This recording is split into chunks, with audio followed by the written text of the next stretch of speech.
Bonsoir à tous et bonsoir à toutes. Bienvenue sur CNews et sur Europe 1 pour le premier face-à-face des élections européennes. Ravi de vous retrouver, ma chère Sonia, pour cette émission en partenariat avec le JDD, le journal du dimanche, et aussi vos réactions. Vous pouvez réagir sur les réseaux sociaux avec le hashtag Face à face. Et nous sommes bien sûr très heureuses avec Laurence de vous retrouver pour cette grande soirée politique. On va remercier nos deux invités d'avoir accepté le principe de ce face-à-face. Bonsoir à vous Valérie Ayé. Bonsoir. Et merci de votre présence. Vous êtes la tête de liste Renaissance. Bonsoir à vous Marion Maréchal. Vous êtes la tête de liste Reconquête. Mesdames, nous avons 1 heure pour aborder les grandes questions qui rythment la campagne des élections européennes et qui intéressent aussi les Français. Nous souhaitons tous et toutes surtout un débat vivant, dynamique mais intelligible pour nos auditeurs et nos téléspectateurs. Alors essayez de ne pas trop vous interrompre pour que l'on comprenne bien, que l'on comprenne bien vos projets, votre projet à l'une et à l'autre.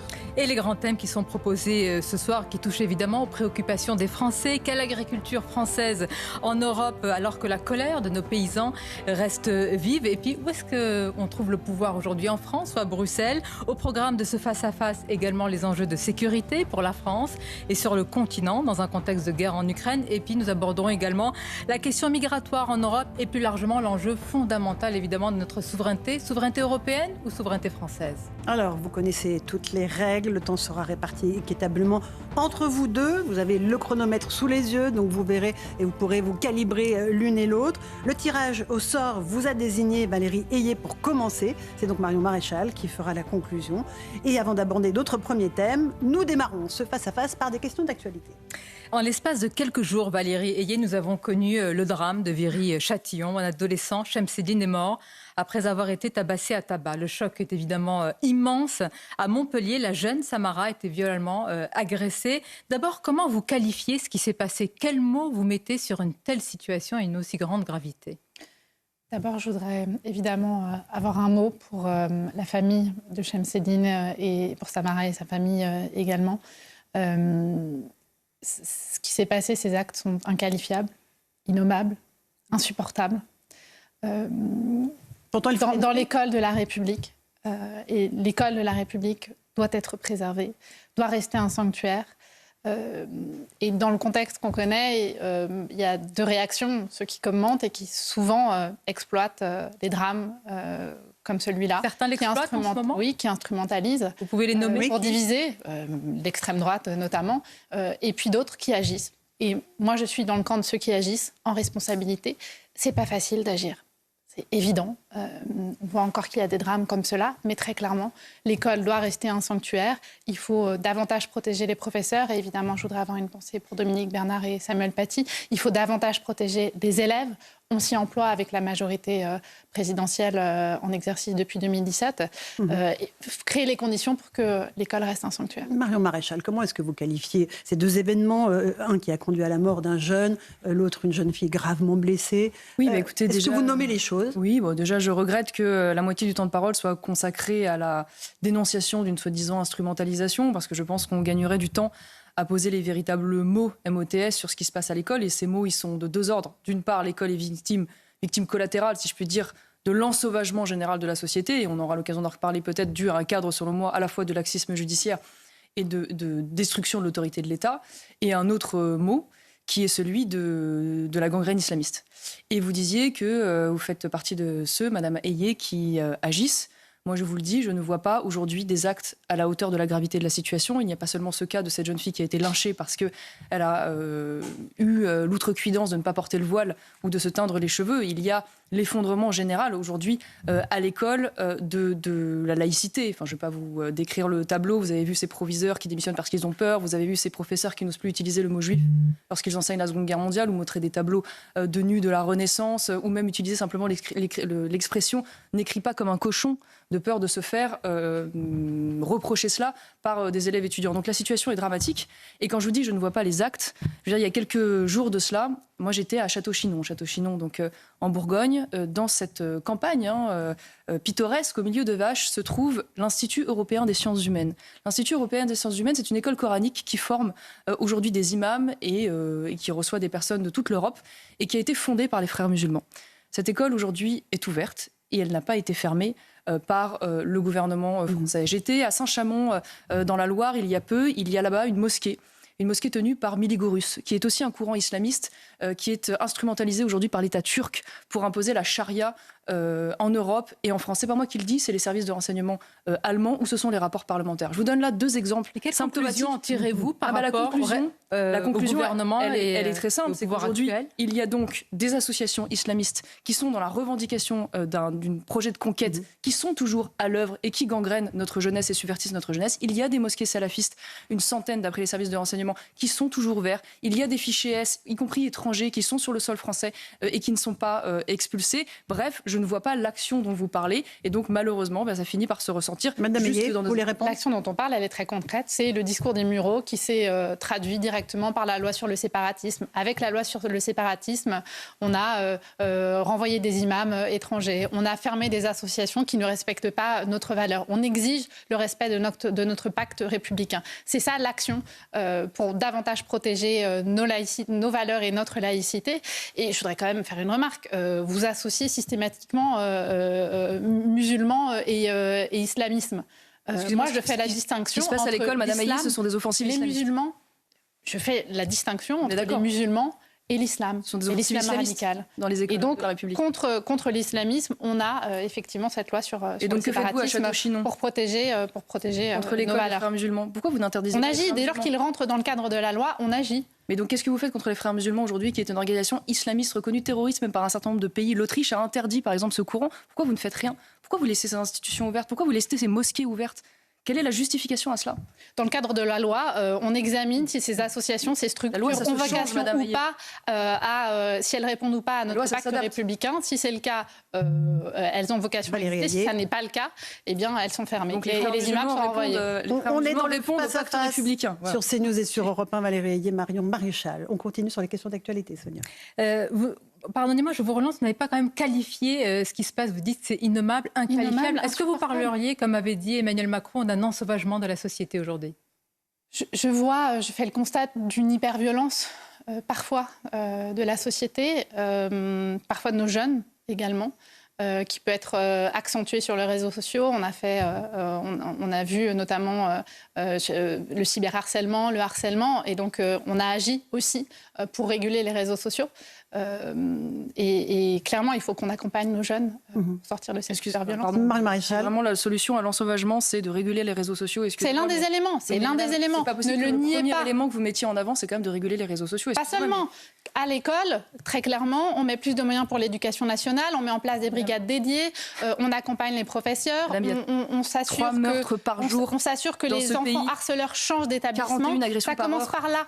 Mais qu'auriez-vous fait une agression sexuelle toutes les 6 minutes? Il faut savoir de quoi on parle. En urgence? Déjà, j'aurais aimé que le gouvernement tienne ses engagements, par exemple en termes de construction de prisons, parce qu'il y a eu des engagements qui ont été pris, qui n'ont pas été tenus. On est très loin du compte. Donc aujourd'hui, on gère la pénurie. J'aurais aimé, par exemple, qu'il puisse défendre l'idée des peines planchées en cas de récidive. Par exemple, j'aurais aimé qu'il aille vers le fait de priver, par exemple, ses parents de délinquants, des aides sociales, ce qui n'a jamais non plus été abordé. J'aurais aimé une simplification du code de la procédure pénale, qui aujourd'hui fait que malheureusement nous avons la plupart de nos criminels condamnés qui ne vont pas au bout de leur peine. Bref, j'aurais aimé un véritable chantier et pas simplement, une fois de plus, la régulation sur les réseaux sociaux. Enfin, on parle de violence physique qui touche la vie et le quotidien des gens, pas seulement de cyberharcèlement. Le cyberharcèlement, c'est une toute petite partie émergée de l'iceberg. C'est l'un des éléments. On renforce par ailleurs les moyens de la police et les moyens de la justice. C'est une approche globale qu'il faut avoir. Il faut responsabiliser plus les parents, Valérie Ayé. Il faut aller plus loin que ce qui est On a un engagement de l'ensemble de actuellement. la société à avoir sur ces questions-là, bien entendu, y compris des parents.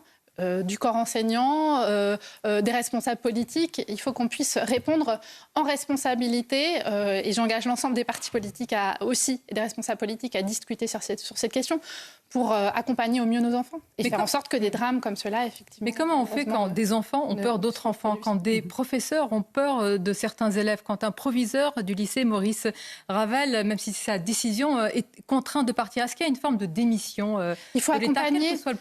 On a mis fin au pas de vague avec la majorité présidentielle. Non, mais c'est-à-dire qu'on incite les enseignants à parler, à relever des attitudes qui ne sont pas tolérables. On incite les élèves à parler, à s'exprimer. C'est la première action, c'est la première pierre. C'est la condition sine qua non pour ensuite entamer une action pour permettre de réduire la violence. Bon, moi, j'ai une petite question, parce que croyez-vous, Madame Maillé, que Nicole Belloubet, qui est aujourd'hui ministre de l'Éducation nationale, soit bien placée pour répondre à ces deux mots, hyperviolence et islamisme, alors qu'elle a été la ministre qui a libéré 12 000 détenus de manière anticipée au moment du Covid, et qu'elle a, je le rappelle, dans le cadre de l'affaire Mila, cette jeune fille qui s'était faite harcelée, cyberharcelée d'ailleurs notamment, mais pas seulement, et menacée de mort pour avoir simplement critiqué l'islam. À ce moment-là, suite à cette affaire, Madame Belloubet n'a pas soutenu Mila et a dit que les propos qu'elle avait tenus étaient une atteinte à la liberté de conscience. Puis elle s'est rétractée, c'était sur Europe 1. Oui, elle a fini par se rétracter, mais on voit bien que le premier réflexe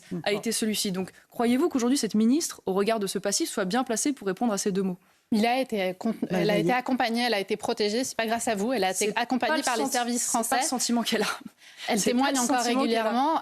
Il n'empêche, effectivement, ce qu'elle a subi est insupportable et inqualifiable et inadmissible. Mais elle a été accompagnée, protégée par les services français, pas par vous. Elle dit 21h10. Si elle était restée à l'école, elle serait probablement morte. On va avancer dans ce débat, si vous voulez bien, Marion Maréchal, Valérie Ayé. Quelle agriculture française en Europe ? Vous avez toutes les deux des visions très différentes de ce qu'il faut faire pour protéger nos agriculteurs tout en ayant une alimentation saine dans nos assiettes. Est-ce que vous estimez qu'il y a eu un sursaut européen depuis la colère des agriculteurs qui s'est exprimée au début de l'année, ou est-ce qu'en réalité, rien ne s'est passé ? Marion Maréchal, je vous passe la parole en premier. C'est comme d'habitude, avec ce gouvernement, il a fallu attendre qu'il y ait des agriculteurs au bord du suicide et du désespoir qui aillent dans la rue jusque sous les fenêtres du Parlement européen pour qu'enfin vous entendiez leur détresse. Et leur opposition à un grand projet politique qui est celui du pacte vert, que vous avez soutenu coûte que coûte, qui est un projet dont toutes les études américaines, néerlandaises, européennes démontrent qu'elles allaient aboutir à une baisse de la production de 10 à 20%. Donc une forme de décroissance agricole et donc mécaniquement à une augmentation des importations. Je note d'ailleurs que Patrick Canfin, qui est Pascal Canfin, excusez-moi, qui est eurodéputé de votre parti, qui est le président de la commission environnement, a déploré que le texte restauration de la nature, qui est la partie agricole de ce pacte vert, soit reporté après les élections. Donc il n'y a pas d'abandon, il y a bien un report. Ça s'est adopté. Il a été adopté, le texte. Donc on l'a voté. Il a déjà été adopté. Oui, une partie, madame, parce que vous savez que sur le pacte vert, pardonnez-moi, je suis députée européenne, je peux vous dire que la loi de restauration de la nature a été adoptée. Je sais qu'elle a été adoptée, mais il y a beaucoup d'autres législations en cours qui sont en attente. Vous le savez, c'est un gros pack, le pacte vert, donc on n'est pas on va finaliser tous les textes. On n'est pas sorti de nos peines. Donc tout ça pour dire que ce gouvernement a soutenu un projet, et continue d'ailleurs de soutenir un projet de décroissance agricole. Les agriculteurs... C'est quoi la décroissance agricole ? Dans quel texte vous avez vu un texte de décroissance agricole ? Le mot décroissance agricole. C'est la conséquence, madame. C'est la conséquence d'un tsunami de normes, un tsunami de règles, un tsunami de taxes qui ne sont que l'aboutissement, on va dire, logique aux objectifs complètement délirants que vous mettez derrière les objectifs écologiques qui sont ceux du pacte vert. Et je vais vous donner deux exemples, par exemple, de cette surtransposition des normes, de cette surtaxation, qui sont le choix du gouvernement français. Il y a, par exemple... Et après, on laisse répondre Madame Ayé, qui est très en retard sur le chrono. Interdit l'intégralité des néonicotinoïdes, vous savez, qui sont par ailleurs partiellement autorisés ailleurs en Europe, donc ces produits phytosanitaires, et donc vous êtes allé dans une forme de surtransposition, sans qu'il y ait de solution derrière, et vous avez, de ce fait-là, condamné, par exemple, la filière de la betterave. Moi, personnellement, je suis contre les interdictions sans solution. On écoute la réponse de Valérie Ayé à cette interpellation de Marion Maréchal. Sur les produits phytosanitaires, le principe pas d'interdiction sans solution, ça tombe bien, c'est nous qui l'avons acté et qui avons posé ce principe-là. Vous avez changé. Sur l'ensemble des produits phytosanitaires, on veut accompagner les agriculteurs pour utiliser moins de produits phytosanitaires, mais la règle de principe, c'est pas d'interdiction sans solution. C'est pas ce que vous avez fait. On a vu dans la séquence qu'on vient de voir, qu'on vient de traverser, la colère du monde agricole s'exprimer. La colère, elle s'est exprimée tant vis-à-vis de mesures nationales que vis-à-vis de mesures européennes. Il y a des ajustements qui ont été faits au niveau national et au niveau européen. Moi, je ne veux pas opposer agriculture et environnement. Depuis le début du mandat, on s'est battu. Je me suis battue personnellement, d'abord pour sécuriser le budget de la politique agricole commune. C'est 10 milliards d'euros. Ensuite, on a négocié cette politique agricole commune pour qu'elle accompagne mieux les agriculteurs dans la transition environnementale, qu'elle soit plus rémunératrice, qu'elle crée les conditions de garantir notre souveraineté alimentaire. Et d'ailleurs, votre futur collègue Nicolas Bay l'a voté, cette politique agricole commune. Récupère un peu de notre argent. Donc il a voté les contraintes de la PAC, mais il ne vote pas le budget qu'on donne à nos agriculteurs. Et donc oui, on est en soutien du monde agricole. Sur la transition environnementale, on accompagne nos agriculteurs et on fait des ajustements quand c'est nécessaire. C'est intéressant sur la PAC et le budget. Quelle est votre position? Non, mais alors je vais vous dire, moi j'aurais aimé que le gouvernement se batte sur des choses beaucoup plus concrètes, parce que Madame nous dit qu'elle n'a pas surtransposé, qu'il n'y a pas eu aujourd'hui d'interdiction sans solution. Ça n'est pas vrai, ça n'est pas ce qu'a fait le gouvernement jusqu'ici. Je viens de vous en donner un exemple, je pourrais vous en donner beaucoup d'autres.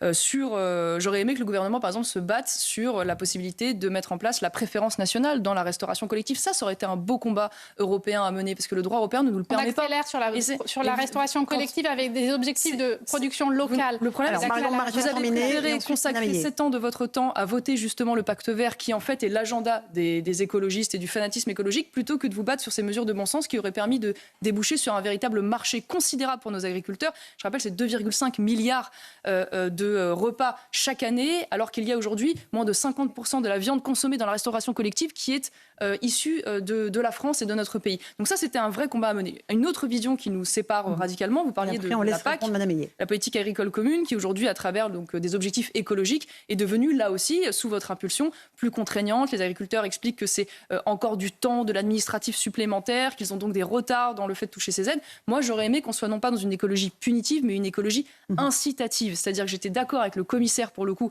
polonais à l'agriculture, qui disait qu'il fallait qu'il y ait, à l'inverse, des incitations sur le modèle des éco-régimes plutôt qu'une écologie de la contrainte. Et en cela, nous sommes évidemment totalement éloignés dans nos visions des choses. Valérie, c'est exactement ça. Les éco-régimes que vous citez, c'est ce qu'on a introduit dans la politique agricole commune qu'on a négocié au début du mandat. Il faut que ce soit le principe. On est sur une dynamique incitative et on accompagne nos agriculteurs dans l'engagement sur la transition environnementale. Sur la simplification, c'est un serpent de mer, très clairement. On doit avancer. La Commission européenne a fait des propositions à la demande du gouvernement français, donc on accélère. Il y a aussi clairement, chacun doit balayer devant sa porte, et c'est aussi le cas au niveau national. Mais on est là en accompagnement du monde agricole. Mesdames, pas de surtransposition. Moi, j'entends quand vous dites pas de surtransposition, finalement, vous voulez davantage d'harmonisation européenne. Très bien, c'est ce qu'on porte. Mais madame, je suis en train de vous reprocher d'aller plus loin aujourd'hui que les interdictions européennes. Vous savez, je vous reproche d'augmenter les taxes aujourd'hui qui pèsent sur l'agriculture. Je pourrais vous parler de la taxation, par exemple, sur la pollution diffuse que vous avez augmentée sous votre mandat. Donc c'est une accumulation, si vous voulez, de contraintes, de normes, de taxes, au-delà même du droit européen, qui aboutissent aujourd'hui à une forme de décroissance, parce que les agriculteurs n'arrivent plus, en fait, à faire front face à la fois à cette fiscalité et face à ces normes. Valérie, réagir quand même sur le sujet de la décroissance. Pardonnez-moi, mais moi, je suis fille d'agriculteur. C'est pas moi qui vais vous dire ou qui vais supporter d'entendre que je suis tenante de la décroissance. C'est le bilan de votre politique.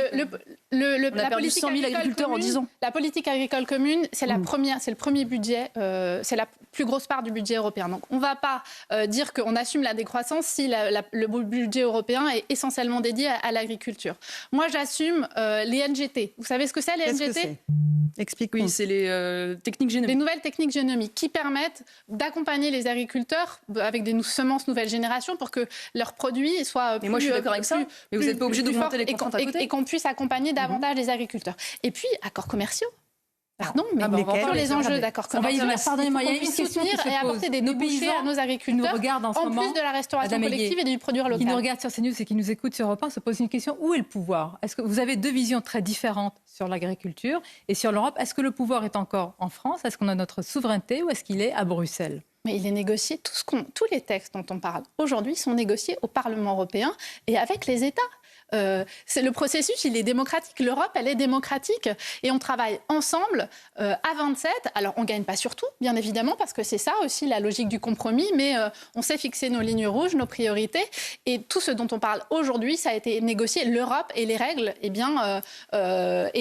les budgets dont on parle, c'est le fruit de négociations mais moi, je suis contente que Mme Ayé assume totalement. En réalité, elle ne se défausse pas pour le coup à Cordeluosa. Elle fait partie de la majorité d'Ursula von der Leyen. Elle co-gouverne aujourd'hui avec avec le groupe des LR au PPE, avec les socialistes, et ils suivent d'ailleurs l'agenda en réalité des écologistes. Donc le pacte vert, en effet, c'est l'agenda leur des écologistes, construction, pas du tout. leur C'est le nôtre. C'est l'agenda qu'on a fixé à Ursula von der Leyen en 2019 en l'idéologie à l'œuvre du soutien. fanatisme écologique, avec des objectifs complètement délirants qui aboutissent, comme je vous le disais, à l'appauvrissement et à la décroissance. Donc vous considérez que le changement climatique n'a pas du tout d'impact sur la production de nos agriculteurs. qu'à un moment donné, allez voir les agriculteurs dans le sud de la France qui, eux, subissent tous les jours l'effet du changement climatique. Madame, on a perdu 100 000 agriculteurs en 10 ans. Donc en l'occurrence, le bilan, c'est celui-ci, c'est le vôtre. Depuis 2000, les importations ont explosé. Elles ont doublé. Nous n'avons jamais été aussi dépendants des denrées étrangères. Notre balance commerciale agricole est déficitaire hors vin et spiritueux de près de 8 milliards d'euros. Donc quand vous me dites qu'on est aux côtés des agriculteurs,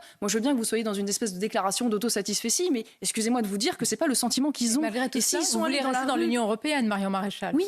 Bien sûr, important mais de le pas préciser. avec cette politique-là, pas avec cet agenda-là, pas avec cette PAC-là et pas avec une... Donc la PAC, par exemple, on la revoit complètement idéologique. Et je vous l'ai dit, moi je ne suis pas dans une logique d'écologie punitive, je souhaite que le principe ce soit l'écologie incitative. Je suis sur le principe, je vous l'ai dit tout à l'heure, de la préférence nationale et de la préférence communautaire. Je refuse la surtransposition et je considère qu'il y a aussi un levier sur lequel vous n'êtes pas allé, c'est la question de comment on produit à moins cher aussi pour être plus compétitif, la question de la fiscalité. Aujourd'hui, le coût du travail est 1,7 fois plus élevé en France qu'en Espagne, par exemple, ou 1,5 plus fois en France qu'en Allemagne. Et donc, il y a aussi des leviers sur lesquels vous n'allez pas. Et une fois de plus, il y a beaucoup de communication, beaucoup d'agitation, mais on attend toujours les sur l'agriculture, Madame Maillet. Vous nous dites donc qu'il faut plus d'Europe, puisqu'il faut harmoniser. Mais pas du tout, Madame. Vous parlez de taxation. Ce que je vous dis, je vous parle de fiscalité. De taxation de différentiel. Je vous parle du coût du travail en France, Madame. C'est pas l'Europe qui fixe le coût du travail en France, pour information. C'est à l'échelle européenne qu'on pourra aussi harmoniser nos régimes sociaux et fiscaux. Et là encore, c'est plus d'Europe pour mettre sur un même pied d'égalité. Vous êtes pour avoir un salaire minimum commun, en fait, à l'ensemble de l'Union européenne. Vous pensez qu'on va s'accorder avec les pays qui ont des salaires minimums? Figurez-vous qu'on l'a fait. Non, Madame, vous avez fixé un salaire minimum adapté dans tous les pays européens. 60% au minimum du salaire moyen, en effet, tout à fait. C'est comme ça qu'on protégera davantage nos agriculteurs et nos travailleurs. C'est la première étape. C'est ça, véritablement, si on veut avancer, harmoniser et être plus fort en européen et mieux sécuriser et protéger nos agriculteurs, nos travailleurs français, ça passe par une harmonisation. Il n'y aura pas d'harmonisation fiscale. Ça, vous savez, ça fait 25 ans qu'on promet cela. Et d'ailleurs, ça n'est pas souhaitable parce que la réalité, Madame Maillet, vous le savez très bien, c'est qu'il y a aujourd'hui des divergences économiques entre les pays qui sont telles que si on devait aboutir à une harmonisation, ce serait une harmonisation par le bas dont notre modèle social serait jamais aussi près. La première pierre, on l'a négociée, elle va être mise en œuvre à l'échelle de 2026, c'est impôt minimum sur les sociétés. Vous savez quoi, si vous voulez va être mis en œuvre à l'échelle de 2026. Commencez tout simplement à arrêter de surtransposer le droit européen. N'allez déjà pas plus loin. Attaquez-vous au coût du travail. Attaquez-vous à la fiscalité et vous verrez déjà que les agriculteurs iront beaucoup mieux. Valérie Ayé, Marion Maréchal, on poursuit évidemment notre débat sur CNews et Europe 1. Dans les temps de parole, Marion Maréchal, vous êtes à 9 minutes 17 et Madame Ayé, vous êtes à 7 minutes et 45. Nous allons passer à présent aux enjeux sécuritaires pour la France et l'Europe, avec évidemment la guerre en Ukraine et les conséquences. Quelle est aujourd'hui, selon vous, la plus grande menace pour la France? On n'a pas parlé des traités de libre-échange. Est-ce que nous pourrons y revenir? On peut parler des traités de libre-échange avec plaisir. On va y revenir. Mais on a va beaucoup de rester thèmes à d'abord aborder, sur voilà. l'aspect sécuritaire. Quelle est aujourd'hui la plus grande menace pour la France? Est-ce que la menace existentielle pour la France, c'est la guerre en Ukraine et les conséquences et donc Vladimir Poutine, ou est-ce que c'est la menace islamiste, selon vous? Valérie Ayé. Très clairement, il faut expliquer aux Français aujourd'hui quel est l'impact de la guerre en Ukraine sur la stabilité de l'Union européenne. Aujourd'hui, la menace de Vladimir Poutine sur l'Ukraine, elle est réelle. Il nous attaque aussi. Il attaque aussi notre modèle. C'est la déstabilisation, des manipulations d'informations, des attaques cyber sur des hôpitaux. C'est les fameuses étoiles juives qui ont été taguées au lendemain des attaques du 7 octobre pour déstabiliser, créer de la division au sein de notre pays. Donc la menace russe, elle est présente, elle est réelle. Il ne faut pas la sous-estimer. Il faut être en soutien de nos amis ukrainiens. Je vois Volodymyr Zelensky juste derrière vous. J'ai eu l'occasion de le rencontrer il y a 2 semaines et de lui redire notre soutien indéfectible parce que les Ukrainiens se battent pour leur sécurité. Et leur sécurité, c'est aussi notre À ma sécurité. question, vous dites que la principale menace pour la France, ça reste la guerre. La question de la lutte contre le terrorisme est aussi fondamentale. Évidemment, c'est une autre menace. Et on doit, dans les deux cas, répondre en européen pour être plus fort et créer les conditions de se protéger davantage. Marion Maréchal, est-ce que Vladimir Poutine attaque notre modèle, comme le dit Valérie Ayé, et entre la menace que lui représente et la menace terroriste, que vous faites une différence? Vous les mettez sur le même plan ou pas? Je considère aujourd'hui que la menace existentielle pour notre pays, c'est d'une part, en effet, l'islamisme et la submersion migratoire que vous contestez, vous d'ailleurs, Madame Ayé, j'ai vu dans le JDD hier. Donc c'est en effet le grand remplacement et c'est donc la disparition de la civilisation française et européenne, en tout cas la menace de disparition à l'œuvre à travers votre politique Poutine migratoire. n'est pas un danger pour nous? Et d'ailleurs, je constate que d'une certaine manière, même le président de la République hiérarchise, puisqu'il dit qu'il est prêt à travailler avec Vladimir Poutine pour lutter justement contre la menace djihadiste. Donc a priori, il a fait une forme de hiérarchie. Je ne considère pas aujourd'hui, bien sûr, que la Russie est en guerre avec l'Ukraine, c'est évident et nous souhaitons, et je souhaite d'ailleurs que l'Ukraine puisse défendre sa souveraineté et j'ai fermement condamné bien sûr cette violation du droit international et des frontières, mais je ne crois pas aujourd'hui que la France soit menacée dans ses frontières physiques par la Russie. Voilà, ça me paraît inexact de le dire. Et demain, est-ce qu'il y a selon vous des visées impérialistes, comme on dit, et même demain, pour une raison très contestez simple, c'est que si la Russie s'aventurait sur le sol otanien, il y aurait mécaniquement une riposte de l'ensemble des membres de l'OTAN qui sont 2 à 3 fois plus nombreux qu'aujourd'hui les Russes. Donc de cette façon-là, je ne crois pas aujourd'hui qu'il y ait une menace existentielle. 21h24, toujours en direct sur CNews Europe 1. Valérie Ayé, jusqu'où est-ce qu'il faut aller pour que Poutine ne gagne pas cette guerre en Ukraine? Pas de limite, pas de ligne rouge dans l'aide à apporter à l'Ukraine, y compris éventuellement l'envoi de troupes françaises. Il ne faut pas se fixer une ligne rouge. Vladimir Poutine ne comprend que le rapport de force. Il faut qu'on puisse accélérer sur la livraison d'armes, la livraison de munitions. C'est ce que le président Zelensky demande en urgence.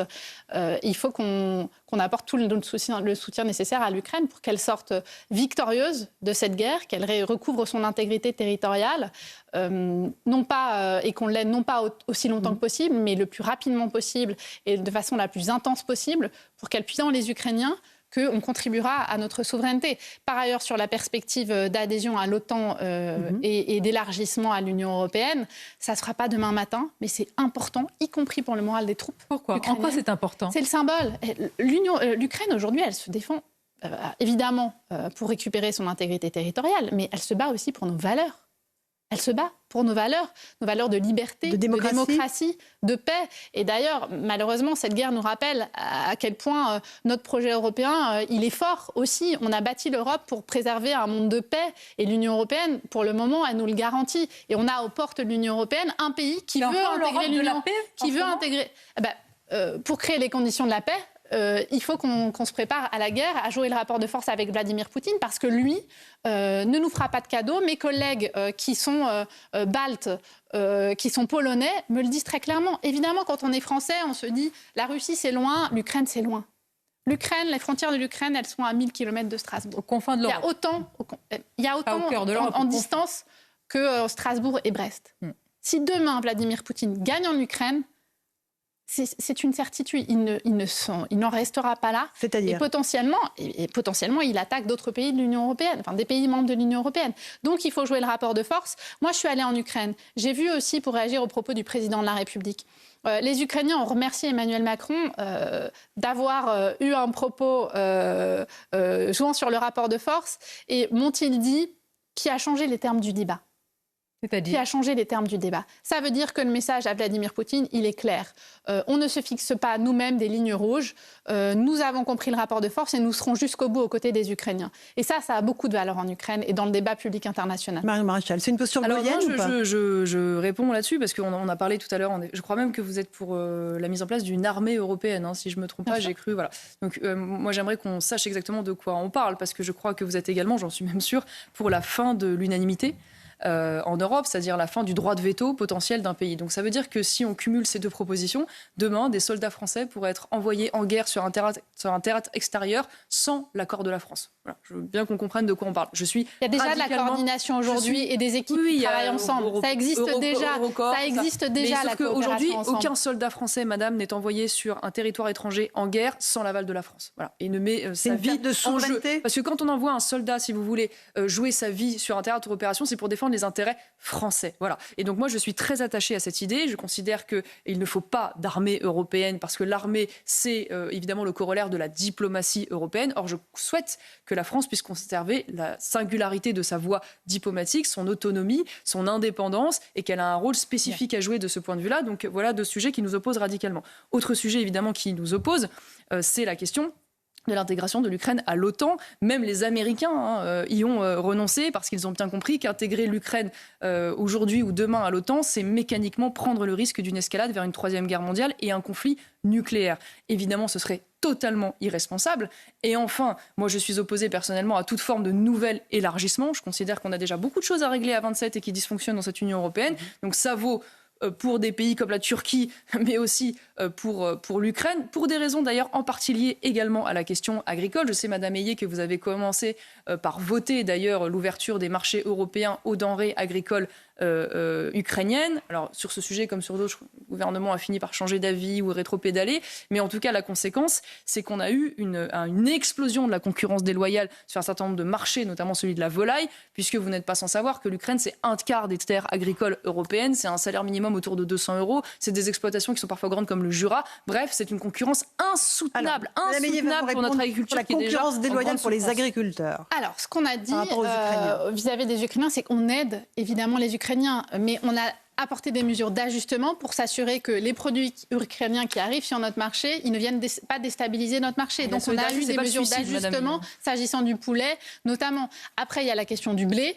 La question du blé, la vraie question fondamentale, c'est comment on s'assure que le blé ukrainien, il aille là où il doit aller, c'est-à-dire au Moyen-Orient. Je voudrais qu'on revienne quand même, c'est très important, mais l'aspect essentiel dans cette partie, c'est la sécurité. Est-ce qu'on peut parler aujourd'hui de paix par rapport à la Russie et à l'Ukraine sans être qualifié de défaitiste, d'avoir une attitude munichoise? Vous avez eu des propos qui ont interrogé à ce sujet Valérie Ayé. Pourquoi aujourd'hui dans le débat public et politique, quand on parle de paix, eh bien c'est comme si on souhaitait finalement être, ou alors on est considéré comme étant collabo? Parce que trop souvent dans le débat public français et européen, même ceux qui parlent de paix aujourd'hui sont des anciens alliés ou des alliés de Vladimir Poutine qui ne s'assument pas. Qui prétendent ou qui ne voient pas la réalité, qui ne voient pas que Vladimir Poutine ne s'arrêtera pas là. Donc ça n'est pas la paix, c'est la capitulation. C'était bien avant le début de la guerre en Ukraine. Et donc, dans leur esprit, c'est plus la capitulation et le renoncement, où c'est ne pas avoir la lucidité de la réalité. C'est-à-dire qu'en envisageant la paix, on peut apporter la guerre demain. Donc, pas lucidité absolue vis-à-vis du régime de Poutine, vis-à-vis de ses velléités, pas de renoncement, pas de capitulation. L'Ukraine, les mots sont forts. L'Ukraine doit Marine Le Pen et Daladier, qui est Marion Maréchal? L'Ukraine doit sortir vainqueur l'Ukraine doit sortir vainqueur de cette guerre. Alors la position de Marion Maréchal, notamment vis-à-vis de Vladimir Poutine, j'ai vu que vous étiez allé à plusieurs reprises encenser Vladimir Poutine. Éric Zemmour, juste avant la guerre en Ukraine, avait dit que Vladimir Poutine était un grand démocrate et un grand responsable politique qu'il fallait respecter et qui était tout à fait respectable. Donc entre ce que vous dites et les votes aussi de Nicolas Bay au Parlement européen, moi je vois pas un soutien absolu à l'Ukraine. Je vois plutôt une proximité avec Vladimir Poutine. Je dénonce votre instrumentalisation absolument honteuse que vous faites de cette guerre. Vous jouez à la guerre comme au Playmobil et vous utilisez cette guerre pour cliver le débat politique, pour diviser le camp de notre pays entre d'un côté les lâches, les munichois, les extrémistes, les collabos, et puis de l'autre les gentils, les courageux, les solidaires. Je trouve que c'est irresponsable parce que c'est un sujet qui ne devrait pas susciter de l'hystérie, mais qui devrait appeler un peu de nuance, de mesure, de complexité. Voilà, vous en appelez souvent à la responsabilité. Je trouve que sur ce sujet, vous êtes à la fois caricaturaux et outranciers, et surtout, vous jouez, une fois de plus, avec un sujet extrêmement grave, à des fins électoralistes immédiates, ce que je trouve, excusez-moi, vraiment totalement condamnable. Donc moi, je refuse de rentrer dans votre espèce de d'intimidation morale qui consisterait à dire que parce que demain on est contre, par exemple, l'intégration de l'Ukraine à l'OTAN, on serait des collabos. Voilà, je crois qu'aujourd'hui, absolument pas ce que j'ai dit. Moi, je vous reproche une certaine proximité avec Vladimir Poutine, pas des positions. C'est ce que vous insinuez. S'agissant de l'élargissement de l'OTAN demain. Lorsque j'étais députée du groupe d'amitié franco-russe, tout ça. Vous êtes allé en dehors du cadre du groupe d'amitié franco-russe. Vous y êtes allé en dehors de ce cadre-là. De la même époque où Emmanuel Macron recevait Vladimir Poutine à l'Élysée, donc tout ça est grotesque. Et il y a eu des déclarations d'Éric Zemmour qui dates qui sont très récentes. Moi, j'assume en effet totalement que ma boussole, c'est d'abord la défense des intérêts français, que la solidarité, une fois de plus, ça n'est pas le suicide. Il se trouve que la défense des intérêts français, c'est la défense des intérêts ukrainiens. C'est le même combat. Ils se défendent pour nos valeurs et notre sécurité. Beaucoup de sympathie pour les soldats, évidemment, et les civils qui aujourd'hui se battent pour la souveraineté de leur pays, mais pour autant, je ne vais pas aller sacrifier l'intégralité de l'agriculture française déjà très mal en point au nom d'une solidarité qui serait sans limite. Voilà, je vous le dis, c'est une différence entre vous et moi. Assumons-la. En aucun cas, on sacrifie nos agriculteurs français. On a ouvert aux produits ukrainiens nos marchés en les sécurisant pour ne pas déstabiliser notre marché. Donc nos agriculteurs français, européens ne sont pas aujourd'hui soumis à une déstabilisation du fait des produits ukrainiens. On accompagne les Ukrainiens. Vous êtes pour l'intégration de l'Ukraine à terme au sein de l'Union européenne. Bien sûr. Et donc vous êtes pour l'intégration de l'Ukraine au sein du marché européen. Donc de toute façon, ce sujet de l'ouverture de l'accès au marché, il aura lieu dans votre volonté d'élargissement. Et vous êtes même d'ailleurs... Alors dites-moi à quelles conditions ça sera un élargissement, comme Madame von der Leyen. Je suis en faveur. Je considère que l'Union européenne, que l'Ukraine a une vocation, un destin européen. Vous êtes pour l'élargissement. Je suis pas. Alors mais moi, je suis pas absolument pro-élargissement. Je pense que ça m'intéresse parce que c'est non mais moi je vais vous le dire. Moi, j'assume totalement. Je pense que l'Union européenne, l'Ukraine a une vocation à un destin européen. Mais ça se fera pas demain matin et ça se fera pas sans condition.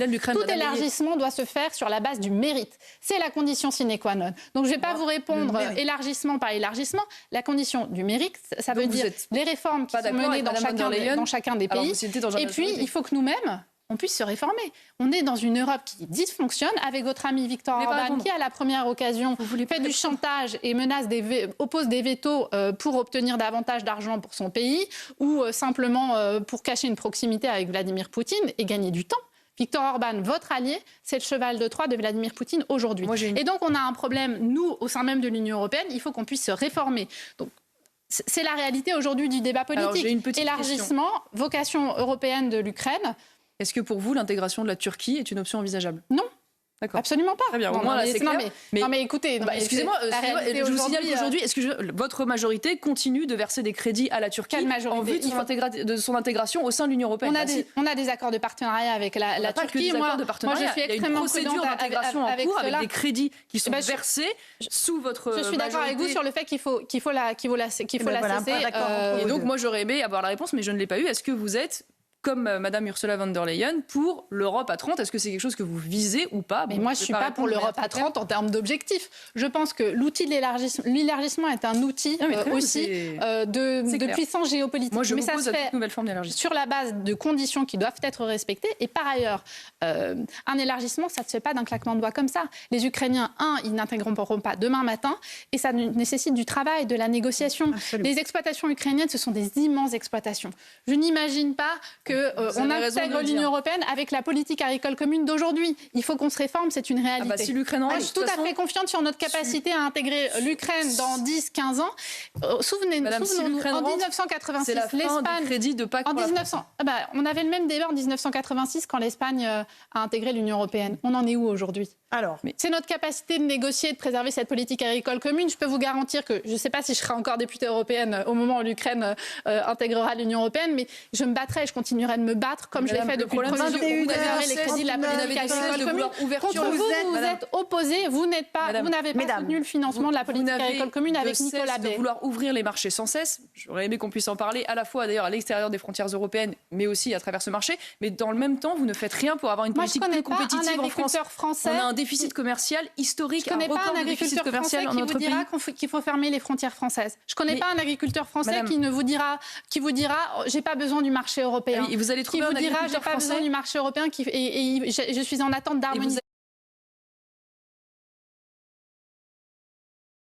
à l'échelle européenne.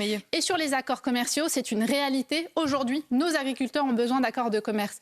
Qu'est-ce que vous allez dire demain à aux viticulteurs des Côtes-du-Rhône, par exemple, quand vous leur expliquerez que plus d'accords de commerce et que donc ils devront s'asseoir sur 50% de leurs revenus ? Qu'est-ce que vous direz demain aux producteurs de comté dans le Jura si on arrête de commercer et s'ils arrêtent de bénéficier de l'accord CETA dont on a beaucoup parlé ? On a besoin d'accords de commerce. Il y a 20% de la production française française qui est exportée. 50% si on parle des céréaliers. On a besoin de ces accords de commerce. C'est des rentrées d'argent pour nos agriculteurs. Et je refuse qu'on renonce à ces rentrées d'argent. Alors, qu'est-ce que vous dites, puisque vous avez soutenu notamment le CETA, l'accord de libre-échange avec la Nouvelle-Zélande, qu'est-ce que vous dites aux Français qui, eux, vont avoir demain dans leur assiette du bœuf aux antibiotiques nourris à la farine animale? La farine animale, Madame Ayé, c'est le meilleur exemple, c'est le meilleur contre-exemple. On a négocié des clauses miroirs. Madame Ayé, de la vous allez laisser finir, juste, vous me répondrez sans problème juste après. Donc, on a aujourd'hui des Français qui vont avoir dans leur assiette ce bœuf nourri à la farine animale. Je rappelle que la farine animale, c'est une farine qu'on a interdite en Europe à la suite du scandale de la vache folle, puisqu'il y avait manifestement une réciprocité négociée. Donc, ça n'existe pas ce que vous dites. Donc, en l'occurrence, non, c'est faux. Il n'y a pas de clause de réciprocité dans cet accord. C'est totalement faux. Si, c'est pour ça d'ailleurs qu'on a très peu de bœuf canadien qui arrive. 0,034% du bœuf français consommé est canadien. C'est justement parce que ces clauses-là ont été mises en œuvre. Les clauses miroirs existent ou pas? Elles n'existent pas. Il n'y a pas quand même un point. Et preuve en est, 0,034% du bœuf consommé en France est canadien. C'est bien la preuve qu'on a créé des conditions. Vous savez pourquoi, Madame Ayé, vous savez pourquoi? Parce qu'aujourd'hui, le Canada n'utilise pas ses quotas. Nous, à l'heure actuelle, nous utilisons 100% de ces quotas au sein de cet accord, alors que le Canada ne les utilise pas. Vous avez accordé un quota sans droit de... Vous confirmez donc que cet accord CETA, il est favorable à nos l'utiliser parce qu'ils vont l'utiliser, ça va être une catastrophe. Vous avez accordé... Et pourquoi ils l'utiliseraient pas maintenant? Pourquoi ils l'utilisent pas maintenant? Ils l'utiliseraient demain. Vous avez autorisé un quota d'entrée gratuit de 64 000 tonnes sur un marché de 400 000. Ça peut totalement déstabiliser le marché et c'est ce qui arrivera à terme. Parce que si les Canadiens ont accepté cela et si les Canadiens ont négocié ça, c'est parce qu'ils comptent bien, croyez-moi, à un moment donné, utiliser ces quotas. Donc ne mentez pas aux Français, en disant que c'est des inventions. Ne pas mentir aux Français, c'est leur dire que nos agriculteurs ont besoin d'accords de commerce. Le CETA, c'est plus 6 millions d'excédents commerciaux. Et on va passer à la partie qui va suivre. Ça vous dérange pas d'intoxiquer les Français dans leur avec des produits que vous interdisez en Valérie Ayé, 17h49. Alors, 17 minutes 49, pardon. Mesdames, s'il vous plaît, on comprend rien à ce que vous dites si vous parlez l'une sur l'autre. On va passer à la 4e partie sur la politique migratoire européenne et française. Ce mercredi, ce sera l'heure de vérité pour le pacte asile et immigration censé remodeler le visage de la politique migratoire européenne. De toutes les têtes de liste, vous êtes la seule à le soutenir, Valérie Ayé. En quoi est-ce que c'est une réponse aux défis migratoires que nous autres Français abordons, mais que l'Europe aussi aborde? C'est une réponse parce qu'avec cet ensemble de textes, on va pouvoir enfin contrôler les flux migratoires irréguliers. Comment ? Très simplement, je voudrais dire d'abord que ça fait 2 ans qu'on négocie sur ce paquet de textes. C'est un dossier, un sujet, une problématique qu'on sait extrêmement difficile, complexe, qu'on ne résout pas à coup de phrases simplistes. Et donc, on a un ensemble de textes qui vont nous permettre d'accueillir les migrants au niveau des frontières de l'Union européenne, d'examiner si ou non ils aux frontières extérieures, d'examiner ou non dans des centres avec un filtrage. D'abord un filtrage, prise d'empreintes, photo d'identité, contrôle sanitaire, contrôle sécuritaire. On voit ensuite s'ils ont vocation à être accueillis ou pas sur le territoire européen. Si oui, ils sont accueillis. Sinon, ils sont renvoyés immédiatement, notamment via l'agence Frontex. Donc c'est ça, efficacité. Et dans 2 ans, puisque ces textes vont s'appliquer d'ici à 2 ans, dans 2 ans, on n'a plus de Lampedusa, on n'a plus de jungle de Calais. On n'a plus de Lampedusa. On peut dire que dans 2 ans, on n'a plus de Lampedusa? Oui, parce qu'on a apporté des réponses concrètes avec des réparti les migrants en réalité. Pardon ? On aura réparti les migrants qui seront arrivés. Mais non, parce qu'en fait, on filtre. Mais qui filtre? Eh bien, les centres qui seront dans les centres qui seront mis en place. Qui les gère? C'est piloté par l'Union européenne et par les pays frontaliers, évidemment. Et donc, est-ce que les migrants ont vocation ou pas à rester sur le territoire européen? Si oui, ils peuvent rester. On sait où ils sont. Sinon, ils sont renvoyés immédiatement. Alors, Marion Maréchal, vous parlez d'une submersion migratoire. Est-ce que vous pouvez nous dire, selon vous, en quoi l'Europe organise de manière consciente une telle submersion? Alors déjà, Madame Ayé, qui nous promet que dans 2 ans, il n'y aura pas de Lampedusa, fait partie du même gouvernement qui nous avait affirmé il y a quelques années qu'ils appliqueraient 100% des OQTF. Voilà. Et quelques années après, on est à 7%. Et demain, on n'aura plus ce problème puisqu'il n'y aura plus d'immigration irrégulière. Elle sera régulière. Bien sûr, 7%. Et l'année dernière, 46 femmes, seulement connues dans la presse, qui ont été violées par des clandestins sous OQTF, dont des grands-mères. Voilà. Donc, mais ça, évidemment, ça ne rentre pas en ligne de compte, puisque la réalité, Madame Ayé, vous l'avez dit vous-même hier dans le JDD, vous considérez qu'il n'y a pas de submersion migratoire, et vous avez même dit d'ailleurs dans une interview que de toute façon, vous considériez que c'était aux acteurs économiques de décider de notre politique migratoire. Donc, à partir de là, vous ne considérez pas l'immigration comme un sujet en soi. C'est une grande différence entre nous deux. Moi, je considère pardonnez-moi, je suis en responsabilité, je suis la seule, avec ma collègue Fabienne Keller, qui a négocié ce pacte, j'apporte des solutions concrètes.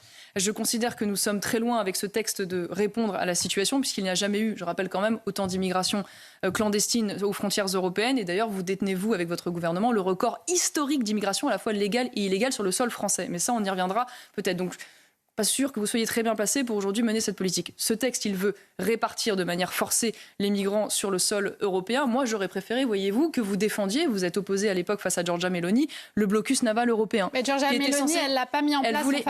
Elle voulait un blocus naval européen et le gouvernement français et allemand s'y sont opposés. Giorgia Meloni, voyez-vous, aujourd'hui, elle bloque les ONG, les bateaux tenus par des ONG qui se font les complices des trafics de migrants, quand au même moment, vous ouvrez grand nos ports et vous accueillez l'Océan Viking. Giorgia Meloni, l'Océan Viking. Giorgia Meloni, elle fait de la communication. Sur une même journée, elle laisse l'Océan Viking venir chez nous et elle accueille sur la même journée les bateaux chez elle. L'Océan Viking, c'est de la communication. Comme vous l'avez fait, vous, en allant à Lampedusa, pour faire la photo. Madame Giorgia Meloni ne voulait pas de l'Océan Viking et c'est notre ministre de l'Intérieur qui a ouvert le port de Toulon. Un autre exemple, Giorgia Meloni, elle a voulu, et elle a d'ailleurs obtenu, après une longue lutte, des accords avec la Tunisie et l'Égypte qui ont eu des effets indéniables, puisqu'il y a eu une baisse de plus de 70% des débarquements depuis la Tunisie après cet accord. Vous vous êtes également opposé à cet accord. Giorgia Meloni, elle veut une réforme, par exemple, du droit d'asile pour en avoir une lecture beaucoup plus restrictive qu'aujourd'hui, puisque malheureusement, dans la lecture actuelle, c'est devenu une nouvelle filière d'immigration clandestine. Giorgia Meloni, elle soutient le pacte d'asile et l'immigration qu'on va voter mercredi. Madame, vous êtes soutenez ou pas? Vous êtes alignée avec Giorgia Meloni ou pas? Vous savez pourquoi, madame? Vous êtes alignée avec elle ou pas? Est-ce qu'elle est votre alliée? Madame, je vais vous expliquer pourquoi. Pour une raison très simple, c'est que Giorgia Meloni, légitimement, vous lui accorderez, ne veut pas devenir le centre d'accueil à ciel ouvert de l'intégralité de l'Europe. Ce qui lui arrive pour des raisons géographiques, parce que la politique française est tellement laxiste, tellement incitative que évidemment les personnes rentrent par l'Italie pour ensuite aller en France. Et donc pour éviter cela, eh ben oui, en désespoir de cause, puisque vous avez refusé toutes les mesures qu'elle a proposées et que je viens de vous citer, eh bien de fait, elle est contrainte à contre-cœur d'accepter la répartition pour que son pays ne subisse pas directement les conséquences. Moi, quand même, je voudrais rappeler. Alors, moi, je vais vous dire, Meloni, pendant sa campagne, elle dit, ne vous inquiétez pas, avec moi, plus de problèmes migratoires, je vais mettre en place un blocus naval. Elle n'y arrive pas. Non seulement, vous êtes extraordinaire, mais vous avez vu votre bilan en matière migratoire, Madame Ayé. Giorgia Meloni, elle vous êtes bien placée. 450 000 de titres de séjour de migration régulière. Mais Madame Ayé, je vais vous donner des leçons de gestion migratoire et d'immigration zéro, puisque sur la base de ce que fait Giorgia Meloni, elle appelle et elle ouvre des titres de séjour appelant à la migration irrégulière parce qu'elle a besoin de titres de travail. Vous voulez qu'on parle de l'Italie? Parlons de l'Italie, c'est un sujet que je connais bien. Parlons de l'immigration de travail en Italie. Très intéressant. Vous savez comment ça fonctionne l'immigration de travail en Italie? Sachez qu'il y a d'abord une exigence de priorité nationale. C'est-à-dire que vous n'avez pas le droit de faire venir un travailleur si vous n'avez pas d'abord fait la preuve que vous avez cherché un Italien pour remplir ce travail. Évidemment, c'est une exigence qui n'existe pas en France, vous vous en dites. Quand il y a une immigration de travail en Italie, les gens viennent, travaillent et repartent, ce qui n'est évidemment malheureusement pas le cas en France. Par ailleurs, sachez-le, en Italie, ça n'est pas un pays qui subit une immigration de peuplement, parce qu'en Italie, il n'y a pas le droit du sol que vous défendez ouvertement en France et que moi, je souhaite abolir. Et il n'y a pas toute la politique sociale incitative, y compris lorsque vous ne travaillez pas, puisque vous pouvez toucher en France quand vous êtes étranger et que vous ne travaillez pas, le RSA, les APL, les allocations familiales. Et donc, de ce fait-là, évidemment, c'est un pays de transit bien davantage qu'un pays de destination finale. Donc, excusez-moi, mais je vous trouve extrêmement mal placé pour aujourd'hui faire des leçons sur ce sujet. Alors que le seul donnait des leçons sur la question migratoire, le seul projet de loi, et à chaque fois on le voit, les populistes entre Giorgia Meloni, les Brexiteurs qui disaient take back control, Donald Trump sur ces questions-là, n'apportent aucune solution. Le seul texte que vous avez voté concrètement sur les questions migratoires, le seul texte que vous avez voté, il a abouti à une augmentation des titres de séjour accordés aux clandestins, c'est-à-dire une augmentation de la régularisation des clandestins. Donc un nouvel appel d'air. Les textes que je vais voter sur les questions migratoires, c'est la semaine prochaine. Le pacte asile et migration. Mais madame, c'est votre gouvernement. Les manches. Mais justement, pour répondre aux questions du défi migratoire. Qu'est-ce que vous proposez alors à l'échelle européenne? À l'échelle européenne, plein de choses. Qu'est-ce que vous proposez pour répondre au défi migratoire? Le blocus naval européen, je viens de vous le dire. Donc ça veut dire quoi concrètement, puisque Giorgia Meloni n'a pas pu le mettre en œuvre?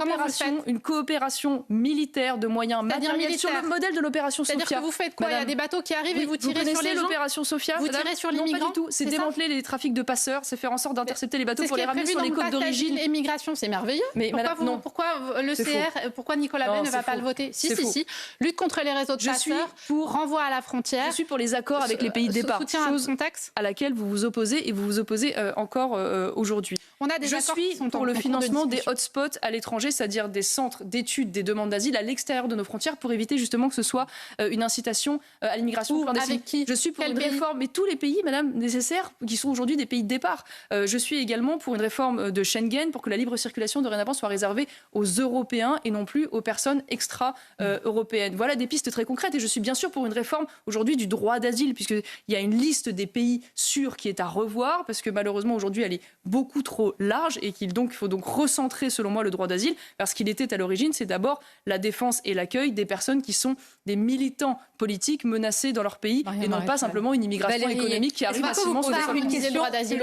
Aujourd'hui en Europe, on a 27 droits d'asile différents avec le pacte asile et migration. Vous mettez en avant on va l'harmoniser et on va permettre, j'y viens, un dernier point sur la question de la solidarité avec les pays d'entrée. La France va être bénéficiaire du mécanisme de solidarité. Aujourd'hui, les pays qui sont de première entrée, c'est l'Espagne, la Grèce, l'Italie, la France. Et qu'est-ce qui se passe? Viktor Orban en Hongrie refuse d'accueillir des migrants. L'enjeu demain, avec le texte qu'on va voter la semaine prochaine, c'est que Viktor... donc vous défendez Viktor Orban plutôt que la France. Puisque pour que chaque pays, les Slovaques, les Polonais, les Roumains, les Suédois prennent leur part pour accueillir les migrants qui ont vocation à rester sur le territoire européen, c'est-à-dire les réfugiés. Est-ce que vous croyez en la diversité heureuse? Est-ce que vous pensez aujourd'hui qu'avec plus d'immigration, il est encore possible de construire un imaginaire collectif? Je ne parle pas de plus d'immigration. La question, c'est pas est-ce que plus ou moins d'immigration. Les flux migratoires existent. On a vocation, nous, Européens, à accueillir un certain nombre de demandeurs d'asile qui arrivent en Europe pour des raisons parce qu'ils ont vocation à être protégés. C'est comment...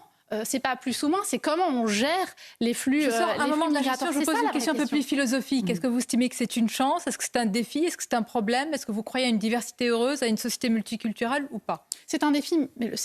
La question migratoire, c'est un défi planétaire qu'on doit gérer et régler à l'échelle européenne. C'est une illusion de penser qu'à l'échelle nationale, on pourra répondre aux défis migratoires. Donc pas de souveraineté nationale sur ce sujet, souveraineté européenne. Mais alors moi, j'oppose jamais la souveraineté nationale et la souveraineté européenne. Elles se complètent. Dans le monde qu'on connaît aujourd'hui, qui peut penser que seul, à l'échelle de la France, on peut répondre à tous les problèmes du monde? Le défi migratoire, la question de la transition environnementale, la régulation des géants numériques, la paix face à la guerre et aux menaces de Vladimir Poutine, être compétitif dans le jeu de la mondialisation. On a besoin de se renforcer avec des politiques déployées à l'échelle européenne. Ça vaut pour ces sujets-là, ça vaut pour les enjeux migratoires. N'opposons pas souveraineté nationale et souveraineté européenne. Elles se complètent. Marion Maréchal, il manque environ 40 millions laissez-moi juste terminer, de travailleurs pour faire tourner l'économie européenne. Est-ce qu'on peut croire à l'immigration zéro? Alors, je réponds juste très très rapidement, parce que Madame Hayé, évidemment, elle ne comprend pas qu'il y ait des pays qui ne veulent pas subir la répartition des migrants, puisque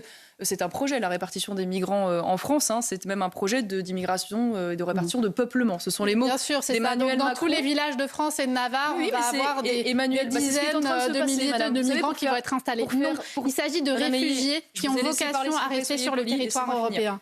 C'est ce qui est en train de se passer à l'heure actuelle. C'est-à-dire que pour faire bonne figure lors des invitations pour les JO, on est en train de répartir en catémini et contre l'avis des maires et dans leur dos, en effet, des migrants sur l'ensemble du sol français. Et c'est un projet qui a été revendiqué, c'est les mots du président Emmanuel Macron, comme un projet de peuplement. Donc je comprends que vous ayez du mal à comprendre qu'il y a des pays qui ne veulent pas cela, puisque c'est votre politique en France. Moi, je vous le dis, je suis toujours sidérée de voir que vous ne tenez pas compte aujourd'hui du poids social, identitaire, culturel et sécuritaire que fait peser l'immigration dans notre pays. Vous n'en parlez jamais. Mais même aujourd'hui, le ministre de l'Intérieur fait le lien entre immigration et insécurité. 50% de la délinquance à Paris et Marseille qui est liée à des personnes de nationalité étrangère. Près de 60% des agressions sexuelles dans les transports en Ile-de-France qui sont le fait de personnes étrangères. Près de 20% des détenus, même un peu plus dans nos prisons aujourd'hui, qui sont des personnes de nationalité étrangère. Donc est-ce que vous entendez cela? Est-ce qu'à un moment donné, vous pouvez comprendre que l'explosion de la criminalité en France a un lien direct aujourd'hui avec l'immigration. Ensuite, on parlera de l'immigration de travail. Si vous considérez que tous les migrants sont des criminels est-ce que c'est ce que je vous ai dit, ou en puissance. Je vous ai demandé s'il y avait un lien entre l'immigration et la sécurité. Quand on regarde vos amis ailleurs en Europe, les Brexiteurs. Ne parlez pas de mes amis, répondez à la question. Est-ce qu'il y a un lien entre sécurité et immigration? Je cherche à aller voir ce que vos modèles ont mis en place. Par exemple, Donald Trump.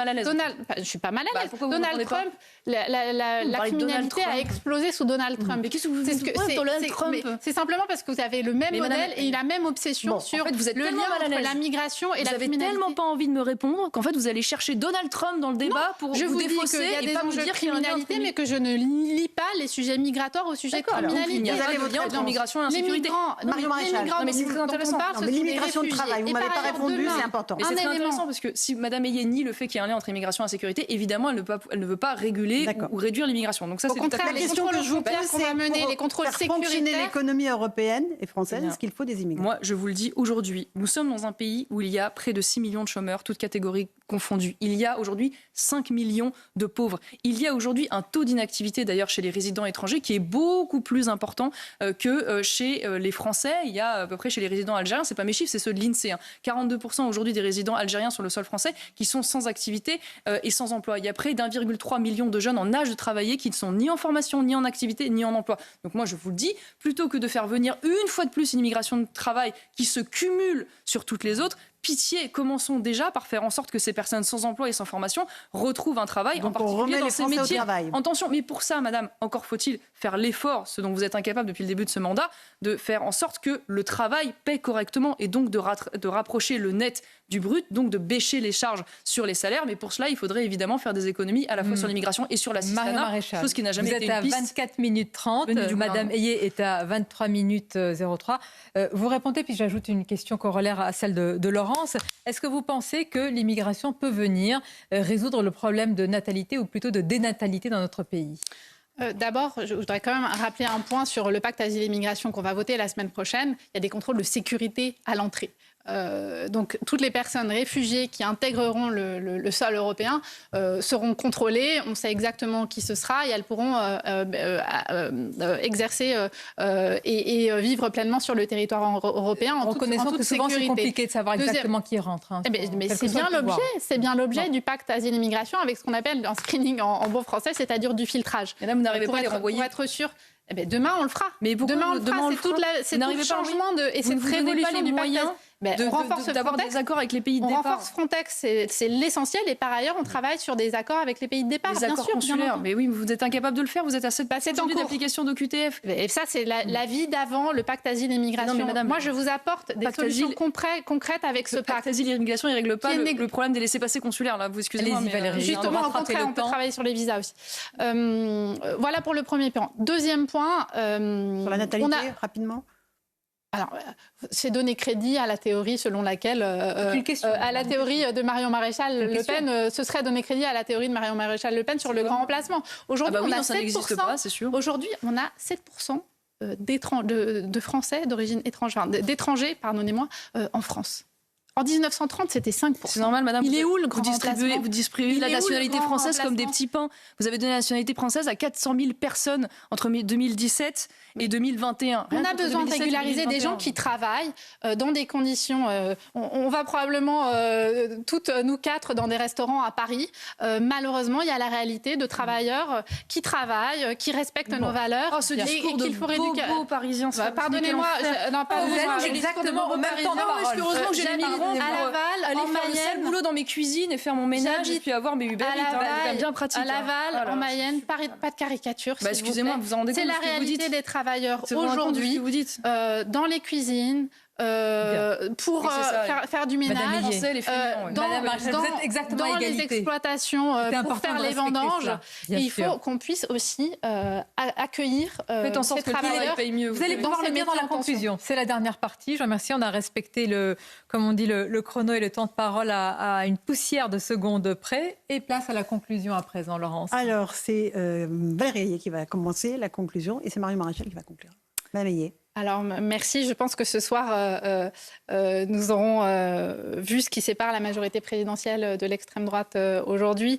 Madame Marion Maréchal Le Pen vote contre le pacte asile-immigration. En tout cas, ses alliés français voteront contre le pacte asile-immigration. Moi, j'assume de voter pour ce pacte, pour trouver une réponse aux défis migratoires à l'échelle européenne. Madame Marion Maréchal Le Pen remet en question le dérèglement climatique. Moi, j'assume que nous devons lutter et accompagner les agriculteurs pour lutter contre le changement climatique. Madame Marion Maréchal Le Pen estime que la France doit être isolée.